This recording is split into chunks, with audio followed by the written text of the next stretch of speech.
Hey, it's Kellen, and today on Diversified Game, you guys are going to get some game from the hosting side, even the modeling, the acting side. She's done it all.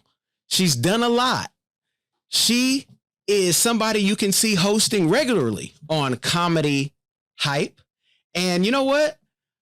Her name, I'm going to let someone else even more gamed up than me say it. Symphony. She's only known as Symphony. That's right. I have Symphony Thompson from Comedy Hype giving us the game today. Symphony, welcome to the show. How are you doing? Thank you so much. That is probably the most energetic and loving introduction I've ever received. So thank you. Well, I'm glad. And I'm glad that, I could give that to you. And I'm even more glad of seeing your progress. I saw you on Comedy Hype and I said, look at the star. Look at the star. And you have a great cast of people that you are working with right there at Comedy Hype, but you also have done so much to get there. And that's when I knew I wanted to talk to you because it's like you just shine. Tell me, since you are only 15 years old, when did you start? I like that. 15. Strangely enough, I do get that I look like I'm like 16 or 17 all the time. So it's a blessing though, hey, they say black don't crack, and I'm just happy for the genes that God gave me. But I would say professionally, like really taking the craft serious, I started about 5 years ago. So I would say around 2017. Prior to that, I was immersed a little bit in it, but not knowing that, this could actually be my career. Growing up, I used to throw talent shows for my family or put on little small, now what we call productions. And then also just being a part of like hair shows and different things like that growing up. But seriously taking, this profession as a true profession, 2017 is when I started. Okay. I have a feeling you probably started though, practicing while you were probably in high school, college. What was like the point where you were like, I got the bug. This is what I want to do? So crazy. So my journey is, I would say, different than a lot of people because I didn't go to school for this profession.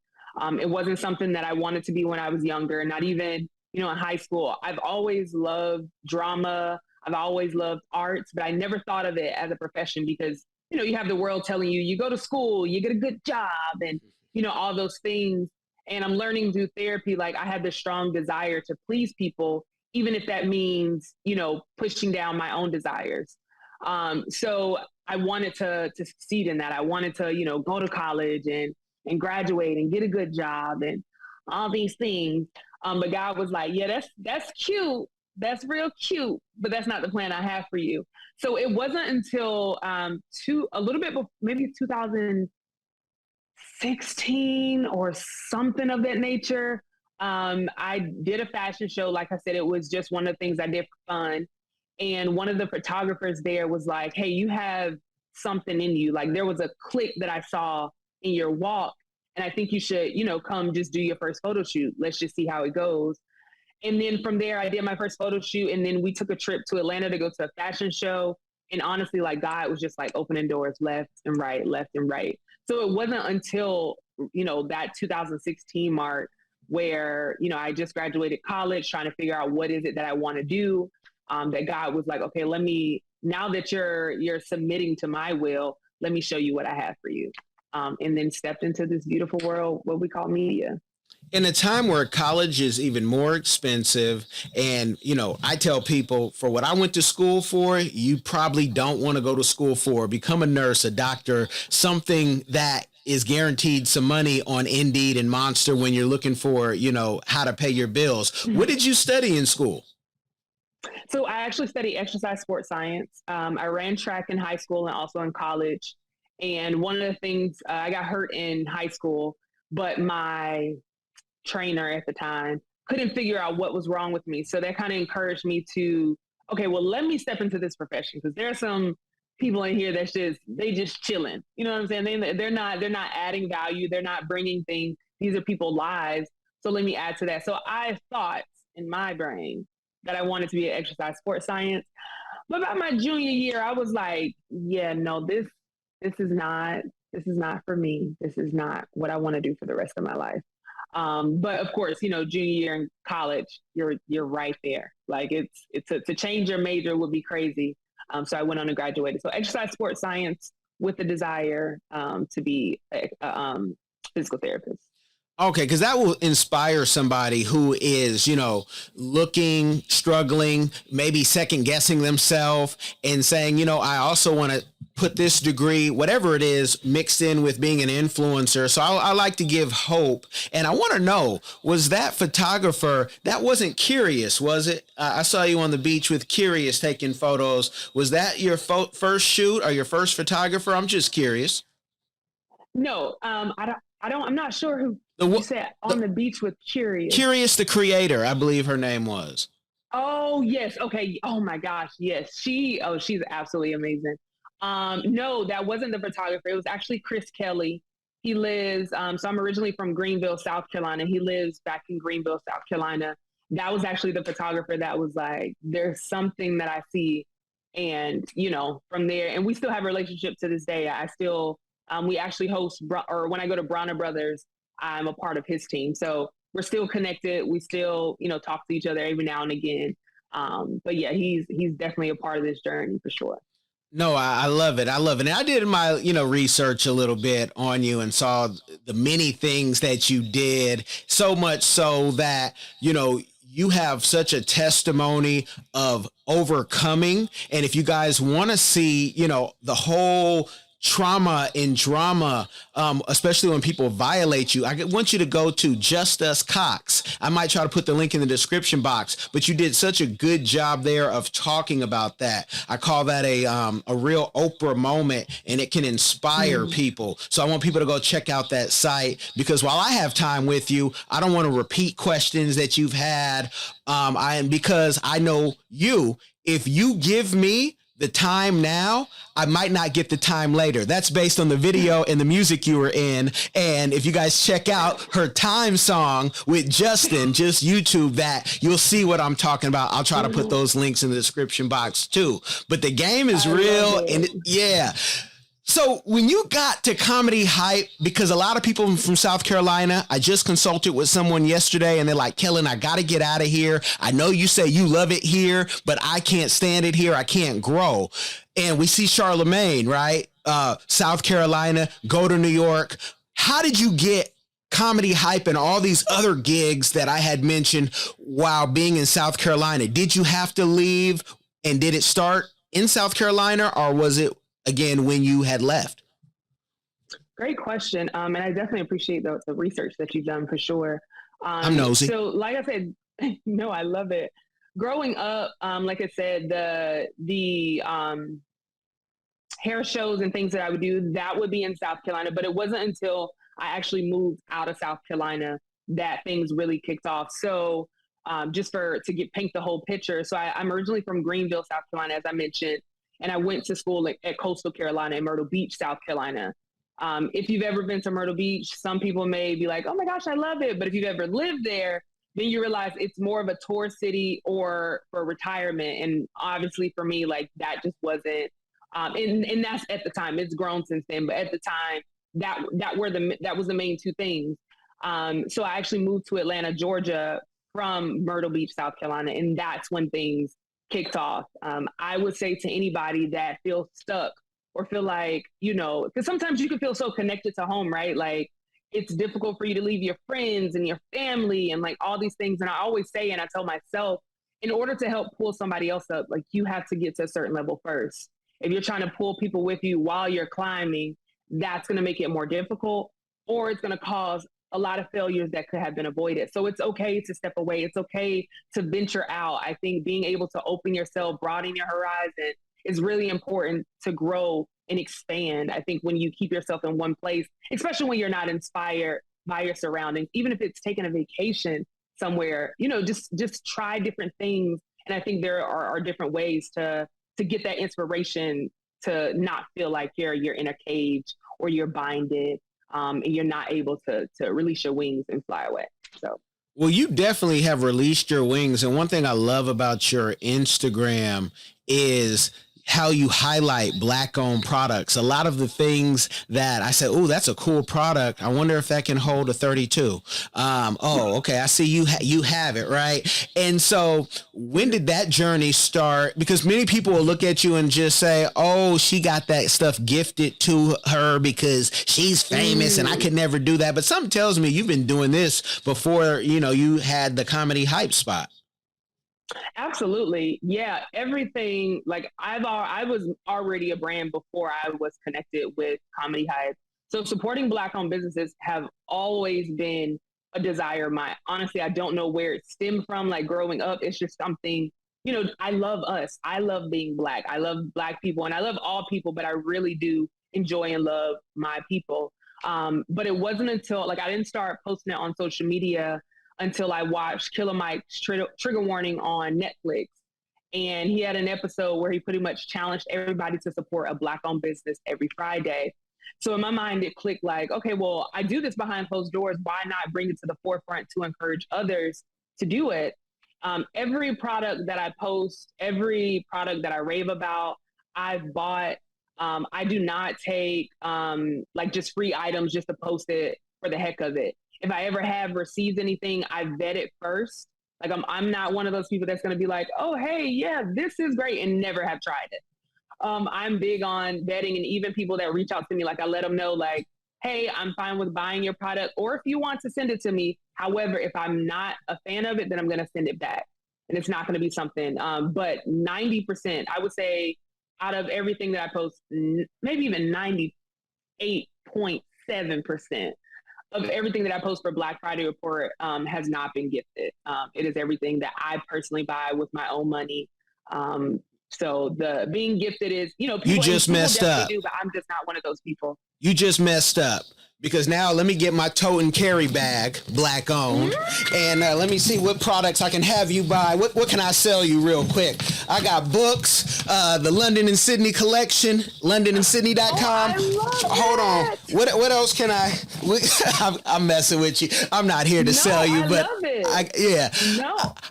Why not though? I don't think that's an issue. It's called marketing, right? Like sometimes we get afraid to like, oh, I don't want to be salesy. Like if you have a product and you know that there's value in this product or that could change someone's life or add value to someone's life, why not take the opportunity? Like, I'll be darned if I was selling a product like, hey, as a matter of fact, I have these mugs with Comedy Hype, like, protect Black. You know what I'm saying? Like, it's okay to, especially for, like, it's okay for me. I can't speak for everybody, right? I can only speak for myself. But it doesn't bother me when people, have products and they may want to say, hey, well, are you interested? And I still have people where I'll tell them like, no, like I'll buy it. And they're like, no, I want to gift it to you. And if you don't like it, we're fine with you sending it back.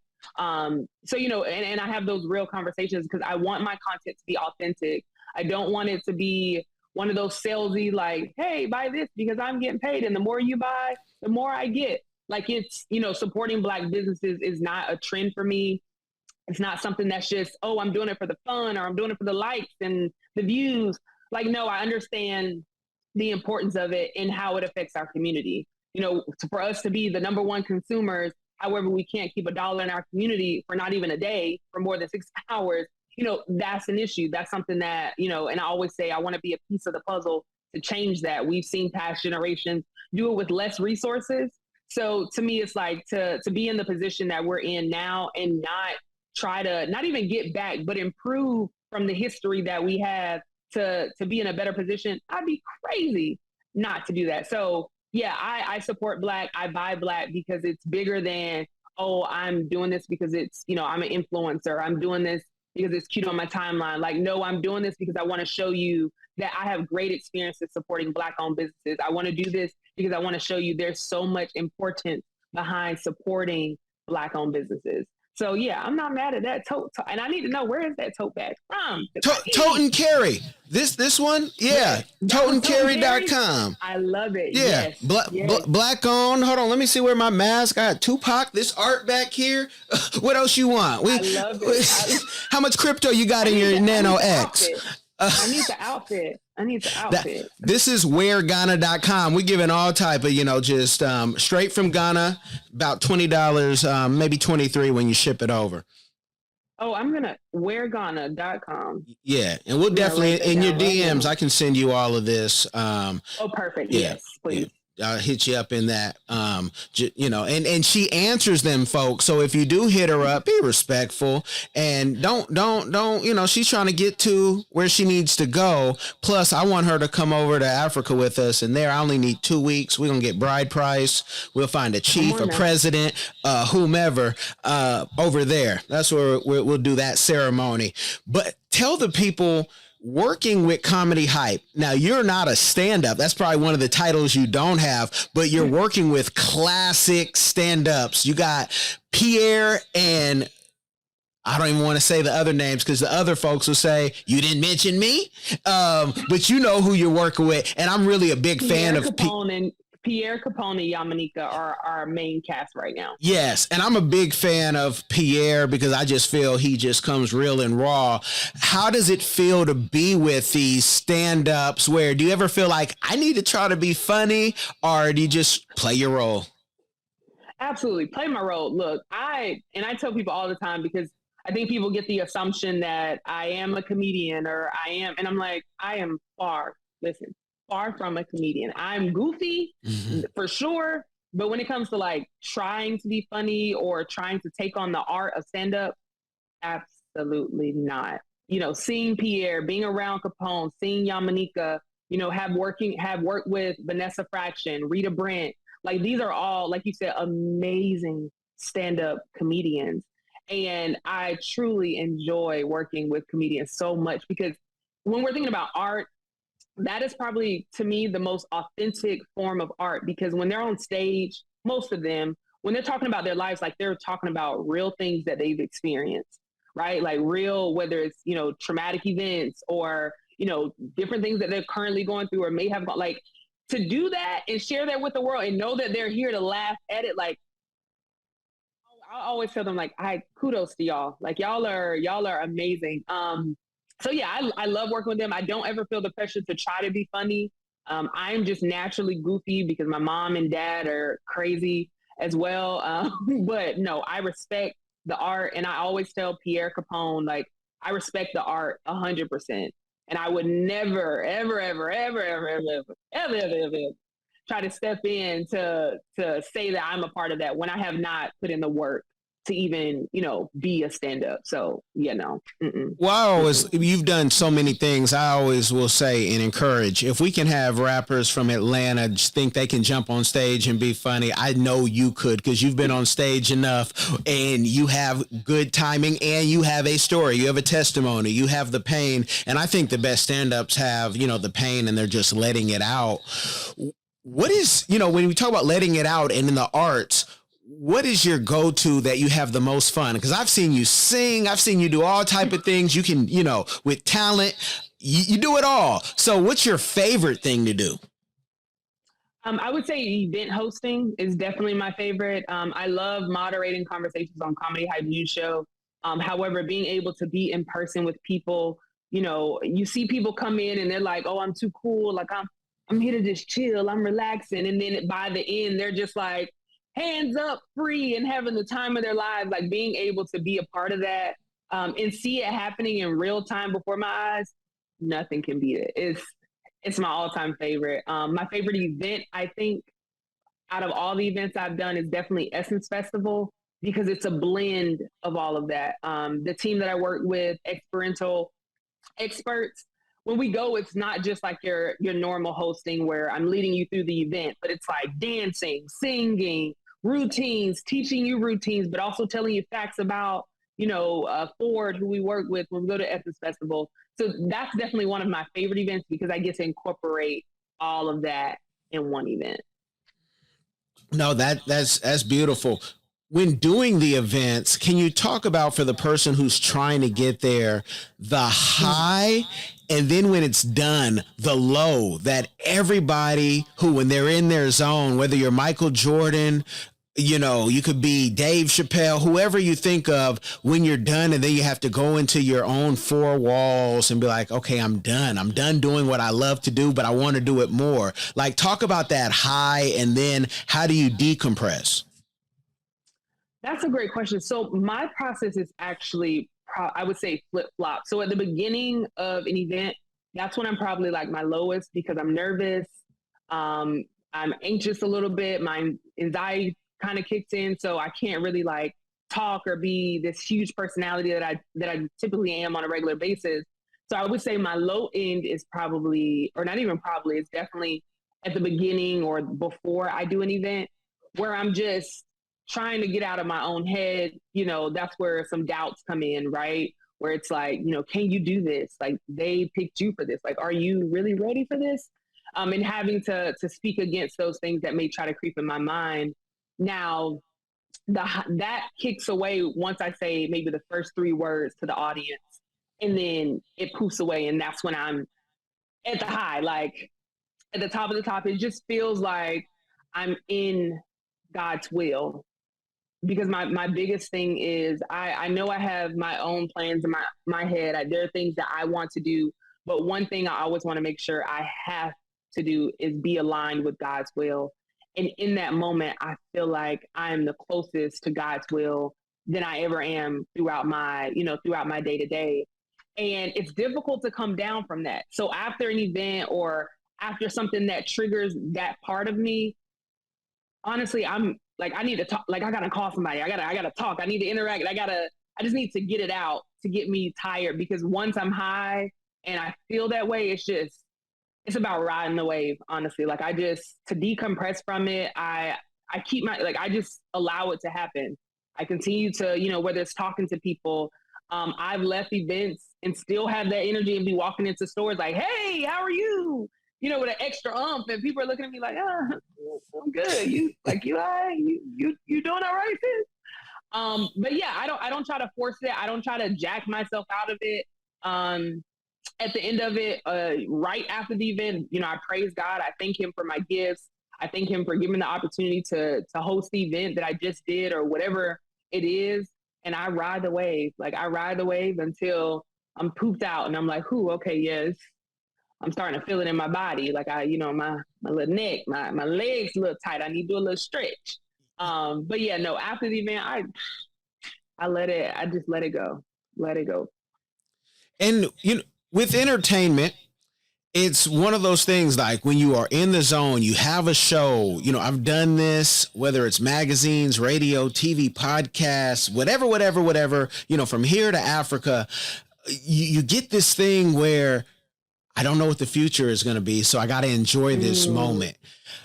Do you ever, how do you deal with the worry of, will I have a job tomorrow? Because they can cut people like this, right, from anything. But our lives can also end like that, I tell people. So you better enjoy it while you can. And teach somebody how, because it's humility that you have to have, but tell the people what your process is when you do get a gig. Because even though you are on Comedy Hype, you're doing so many other things and you're making it look really good. I know your time, this is your time, but the best is yet to come. Oh, come on now. I appreciate that. I think something that you say, living in the moment, we have this saying YOLO, right? Where people are like, you only live once. Not me. And right. That's why I said some people may say that, but I say that like that is a complete lie, because you don't live once. You live every day that you wake up.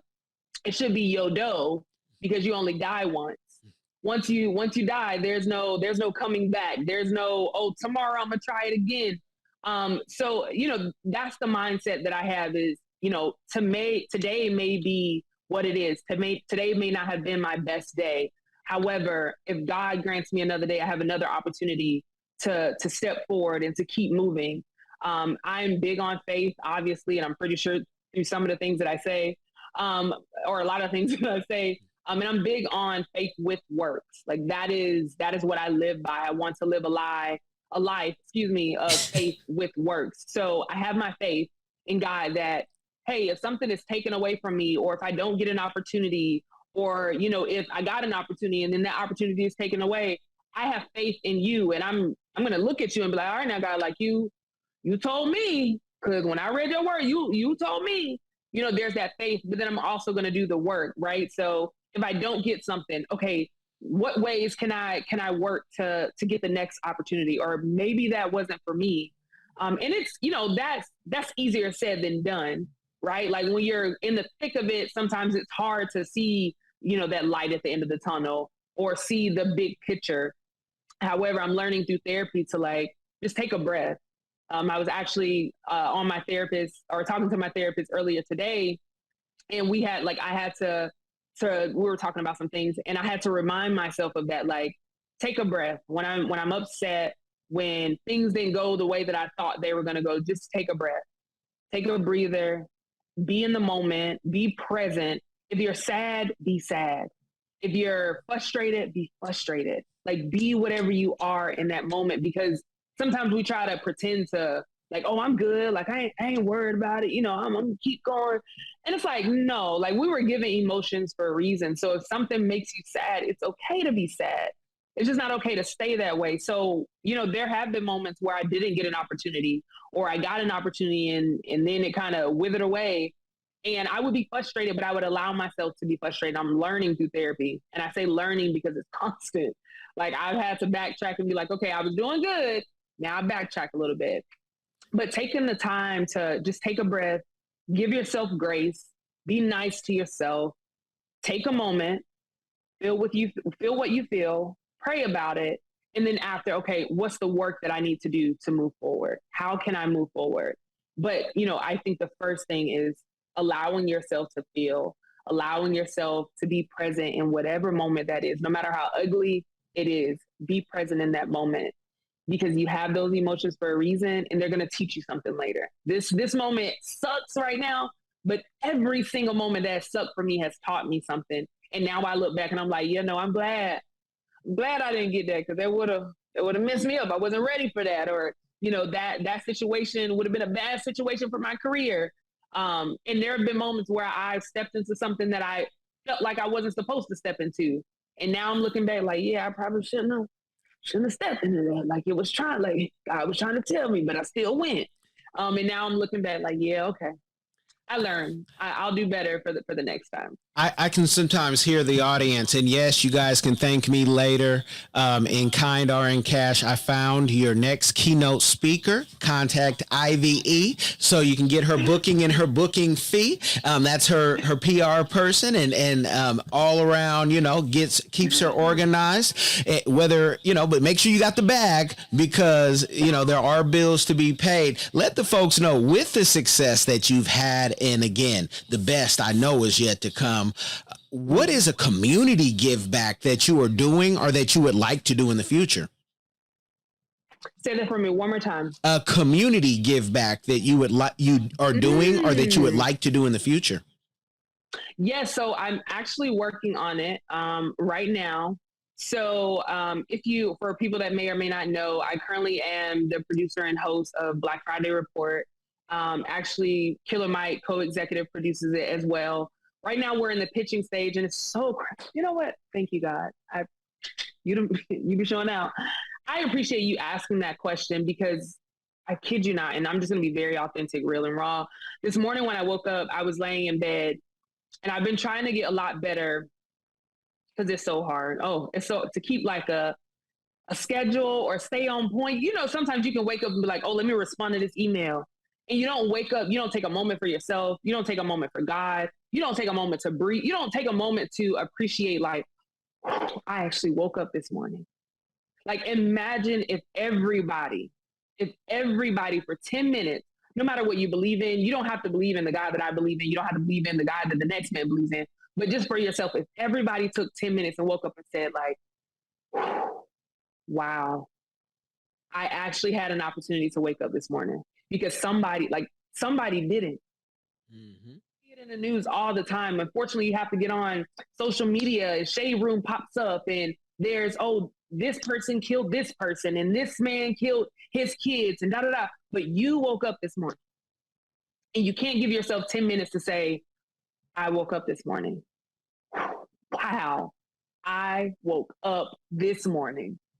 it's not about yesterday. It's not about what you have to do. Just 10 minutes to do that. So I've been trying to stay consistent with that, right? Because consistent is the main thing, is being consistent. So this morning when I woke up, I prayed, I read my devotional. And after my devotional, that's when my quiet time happens. Because for me, I want to immerse myself in the word and then just be quiet and allow God to speak. And I kid you not. Okay, I kid you not. I kid you not. God gave me vision of what the Black Friday report screening should look like. And instead of it being like, oh, hey, you're coming to get an exclusive look at, these episodes that's picked up by this network, blah, blah, blah. He told me like, no, this is your opportunity to give back those things that you've been researching, those things that you feel like our community doesn't have. I put you in position to meet these people. This past weekend at the Invest Fest, when I worked at Black Writers Weekend, there were people that I didn't even intentionally go up to meet, but people that would come up to me and be like, wow, your energy is beautiful. I don't know how I'm going to be able to connect with you, but I want to connect with you. And I kid you not, oh my gosh, God is good. Thank you, Lord. Like, people were just like kept coming up to me and saying that. And now that I'm looking back and I've had these meetings, I realize like, oh wait, you're a lawyer. Oh wait, you provide this service. Oh wait, you provide this service. So the screening is not just going to be, oh hey, you're coming to get a first look, but I'm going to provide resources to give back to the community, and not just like, oh hey, here's a vendor for you to sit. Like, no, I'm gonna, and I guess I'll go ahead and say it. Like, if there are vendors there, they're going to be strategically put there, not just selling, hey, I'm here to sell you some lip gloss. Yeah, lip gloss is nice, but I want to help us like economically. I want to help move us forward mentally. So for example, if I have a therapist there, then your first session is going to be on me. Because I don't want you to think like, hey, I'm here to sell to you. Like, no, I want to give you something that I feel like is going to help you. I want to give you something that, hey, it's here. I can't make you drink the water. I'm going to walk you to the lake. Here's the lake. You choose to do with it as you please. However, your first session or your first product or your first book, it's going to be on me, because what I want to do is show them like, I'm not salesy. I'm very authentic, and I really love you, and I really believe in you, and I really want better for you. Hey, here's some things that I feel like could do that. If you want it, it's on the table. So that's what God gave me this morning. So it's just crazy that you asked the question. I know I probably went a lot longer, but yeah. Okay. I'm going to do my Pierre impression and be like, girl, how much money they paying you over there at Carter Hype? I need some of that money. You paying for everything. You buying gifts and taking care. So no, it's that's a beautiful thing. But, I love it. And you guys, I could talk to you all day, but I can't, because when she writes her book and then when she does her course and does her public speaking, I need her to, you to hear it fresh. And plus, the best conversations are always offline. Tell the people, though, some of, where they can find you to keep up with you, and also, what you have coming up, since you always do that at the end. What do you have coming up? I appreciate that so much. So yes, you can follow me on Instagram at Symphony Thompson. Symphony is spelled just like the orchestra, no extra O's, no double E's, no, none of that. It's spelled just like the orchestra. So Symphony Thompson on Instagram. You can contact, as you said, my PR rep, IVE, at info@symphonythompson.com. Once again, that's info@symphonythompson.com. And also check out my website, symphonythompson.com. All things are there as well. And then, like I said, the next things that are coming up. So Black Friday Report that I'm co-executive producing with Killer Mike, my big brother. Absolutely love you, bro. Love you, Shay Bigga.